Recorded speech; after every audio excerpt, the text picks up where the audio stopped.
ARTIUS.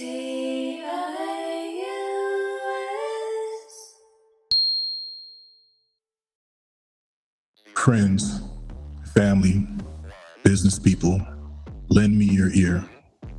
My name is Theo, and I am your business development guru or Biz Dev Guru. And this is an Artius production, ARTIUS. Today we're talking about government contracting. What is it and why it would behoove you to know about it and get into it. So, government contracting. You've probably heard the term before. You probably know someone that's a government contractor, or you've seen a movie like War Dogs about government contracting, or you've thought about selling your products and services to the government.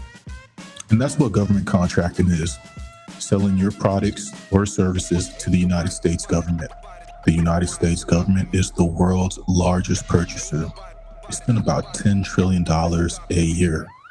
Now, that whole 10 trillion isn't used to purchase products and services, but the bulk of it, like 80 to 90% is. The rest of it is used for, Social Security, entitlements, social programs. But the rest of it, companies can capture. And when I say companies, there's basically two types of companies that the United States government purchases from: large businesses and small businesses. How do you know if you're a large business? How do you know if you're a small business?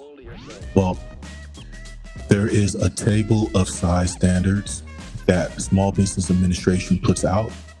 And that table of size standards, pictured here on the screen, it breaks down the type of work you do into an industry. That industry is given a number called the North American Industry Classification Status, or NAICS code. Now, depending on your NAICS code, they're going to look at one of two things. It's an either or to determine if you're a large business or small business. So, for instance, if you're in my industry, which is administrative management and general management consulting, and you are making less than $24 million a year in sales, you're considered a small business. If you are a logger, your size standard for your industry isn't going to be according to dollar sales. It's going to be according to how many employees you have. So I think it's less than 500 employees, you're considered a small business. And it's like that for every industry you can think about. What the United States government does is they want to increase companies. And the backbone of the United States economy is small businesses. So the Small Business Administration has a lot of incentives, specialty programs for different types of small businesses. There's regular small businesses, there's partial small businesses, there's what they call socio-economic specialty small businesses, like woman-owned small business, Indian-owned small business, service-disabled veteran-owned small business, veteran-owned small business. List goes on and on. And then they also have special programs that will grow your small business, like the 8 Alpha Small Business Development Program or the Mentor Protege Program. All of these are designed to grow your business because, simply put, the more businesses there are in America, that's more money circulated in the economy, and it's also more people the United States government can tax. So the whole spirit of the Small Business Administration is to help create and to grow small businesses. And there's like 3 arenas of government contracting. There's international, there's federal, and then there's state. Depending on the arena you're playing in, there's going to be different rules. For instance, federal contracting, when it comes to socioeconomic businesses, there are contracts and awards that are 100% set aside for those companies. So for instance, my company, there are contracts that are 100% set aside for service-disabled veteran-owned small businesses.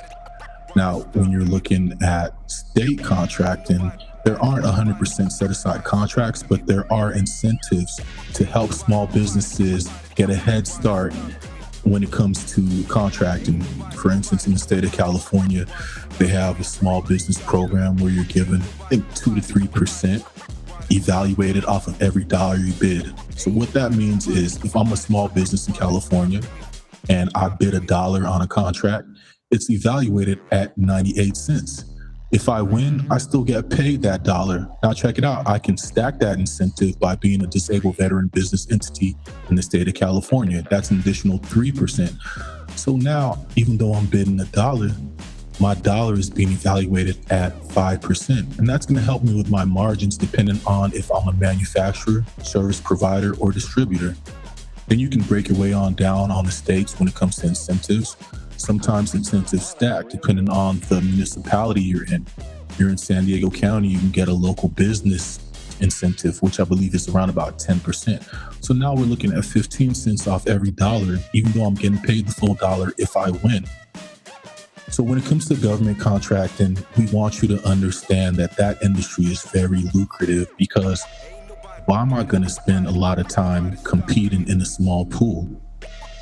Sadly, a lot of money is left on the table every year in these government contracting arena. And it's because people just don't know that you're competing with Joseph James to sell donuts, and not knowing that the county is looking for someone to sell juice that you sell at your donut shop anyways, and donuts and other snacks at a concession stand for all of the athletic season. So that could be an extra $3,000 to $6,000 a month, anywhere from $36,000 to $72,000 extra a year for your small business. Wouldn't that help? I know the answer is yes. So when it comes to government contracting, just to review, government contracting is selling your products and or services to the United States government, where the United States government is a customer. How do you get into government contracting? We got a little bit of time to go into that because we want to keep these videos shorter than 10 minutes. First, you have to register compliance. You have to be able to do business in the United States geographical boundaries. Then you have to register so that you can sell to the United States, what they call becoming a vendor. After you're done with your compliance, you have to know how to market your company to the departments that want to purchase your products and services. And then once you win your contracts, you want to be able to manage the life cycle of that contract. Because again, our first contract was $77,000. Because we completed that contract successfully, our next contract was $540,000. So my name is Theo, and I'm happy to bring you this week's episode of Biz Dev Guru. These air every Wednesday. We want you guys to be armed with the knowledge to develop your business, not just when it comes to government contracting, but when it comes to the private sector too. These next episodes are dedicated to government contracting. We've helped out numerous companies win lots of money when it comes to government contracting, and we want to help you too. So if you're a shade tree mechanic, or if you're an established business, or if you don't even have a business yet and want to get into the market, reach out to us. I can be reached at t.tor@yesrts.com. And our website is yesrts.com. Register, market, and manage your business with RTS. Name of our company, RTS, ARTIUS. Till next week, guys. Bye.